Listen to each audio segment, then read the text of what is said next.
সংগ্রামী বিশ্বনাথবাসী, আপনারা বাংলাদেশের গণমাধ্যম, জাতীয় এবং আন্তর্জাতিক গণমাধ্যমে আপনারা আলোচিত।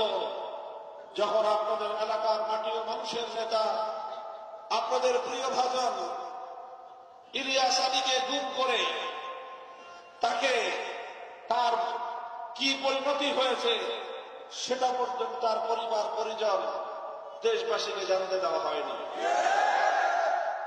আজও ইলিয়াস আলীর আপনজনেরা অপেক্ষার প্রহর গুনছে।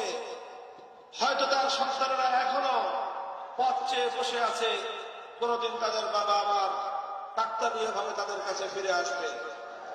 তার স্ত্রী এখনো হয়তো বৈধব্য পালন করছেন না, তিনি হয়তো আশায় বুক বেঁধে আছেন তার সেই প্রিয় স্বামী আবার তার সংসারে ফিরে আসবে।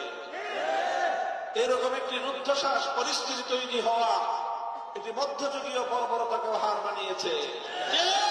ইলিয়াস আলীর অপরাধ ছিল তিনি ভারতীয় আধিপত্যবাদের বিরুদ্ধে কথা বলেছিলেন। তার অপরাধ ছিল তিনি ফ্যাসিবাদের বিরুদ্ধে, একদলীয় বাকশালী রাজনীতির বিরুদ্ধে কথা বলেছিলেন।